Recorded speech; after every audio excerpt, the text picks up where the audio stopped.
Indonesia tengah memasuki babak politik baru dengan diumumkannya susunan kabinet oleh Presiden Prabowo Subianto. Dari sekian nama yang muncul, satu hal yang langsung menyita perhatian publik adalah dominasi figur militer, khususnya Jenderal Purnawirawan maupun perwira yang baru saja menanggalkan seragamnya.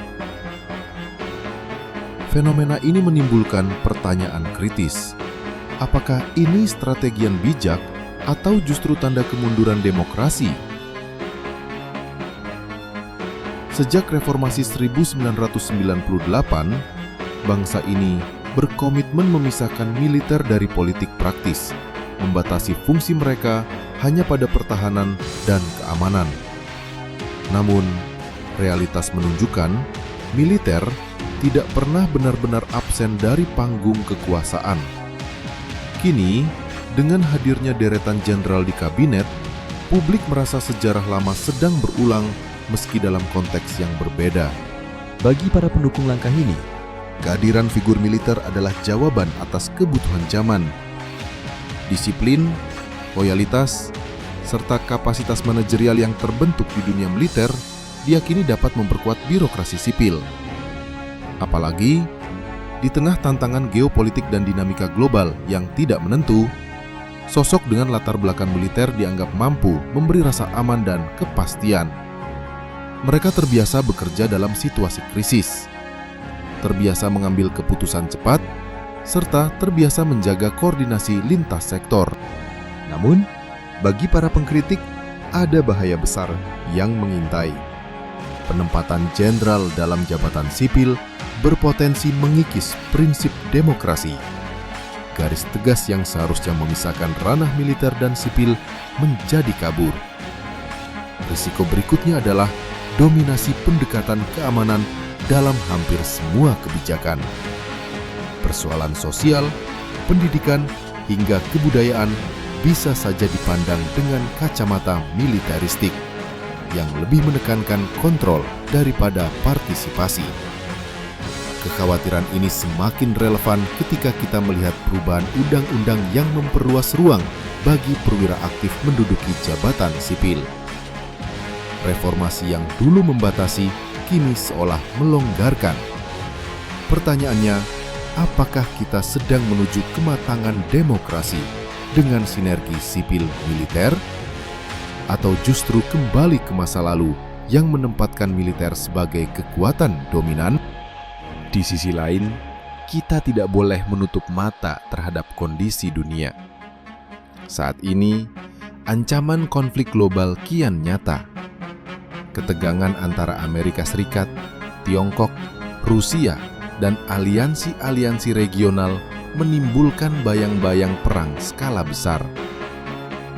Uji coba senjata canggih, persaingan di Laut Cina Selatan, hingga perang yang belum usai di berbagai kawasan menjadi alarm keras bagi semua negara, termasuk Indonesia. Tak hanya itu, gelombang demonstrasi lintas negara kian meluas. Dari Amerika Latin, Eropa, Timur Tengah, hingga Asia, rakyat turun ke jalan menuntut perubahan. Media sosial membuat isu lokal cepat menjalar menjadi isu global. Kondisi ini menunjukkan dunia tidak sedang berada di fase stabil, dan Indonesia sebagai negara demokrasi besar dengan populasi muda yang kritis tentu bisa saja terimbas. Dalam konteks inilah, kehadiran jenderal di kabinet mendapat pembenaran baru. Mereka dianggap mampu memandang ancaman dalam skala global, mengantisipasi krisis regional, sekaligus menjaga stabilitas nasional. Pengalaman militer dinilai relevan untuk menghadapi kemungkinan terburuk, baik perang, bencana, maupun gejolak sosial. Namun, di titik ini kita perlu menegaskan, kekuatan militer tidak boleh menjadi satu-satunya jawaban. Nilai disiplin dan loyalitas bisa memperkuat birokrasi sipil, tetapi metode militer tidak selalu cocok. Birokrasi sipil menuntut transparansi, partisipasi, dan negosiasi, bukan sekedar logika komando.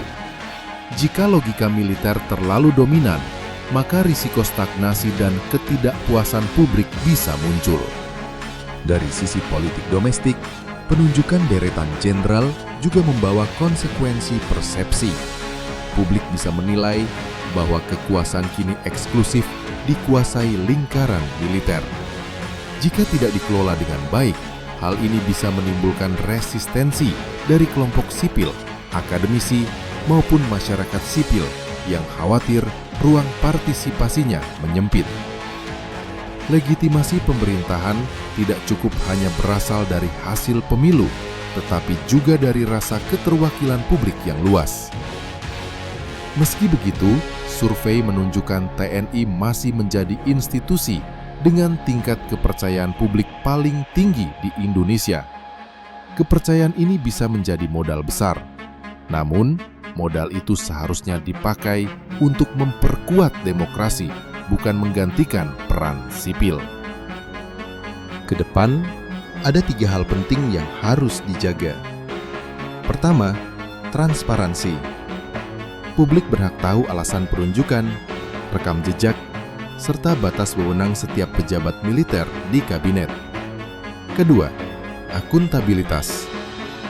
DPR, media, dan masyarakat sipil harus memastikan kontrol berjalan. Ketiga, keseimbangan.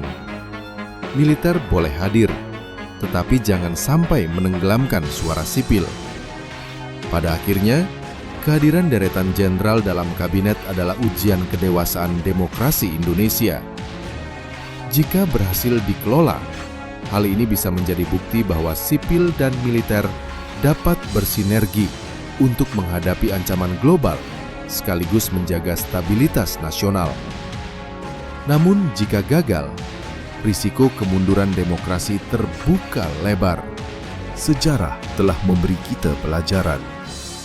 Kini, pilihan ada di tangan kita semua. Pemerintah, militer, sipil, akademisi, media, dan masyarakat luas. Indonesia hanya akan kuat jika keseimbangan dijaga, jika demokrasi dirawat, dan jika peran setiap elemen ditempatkan pada jalurnya. Karena pada akhirnya, bangsa ini tidak hanya dibangun oleh senjata dan komando, tetapi juga oleh keberanian rakyat untuk bersuara, berpikir kritis, dan menjaga kebebasan yang diwariskan reformasi.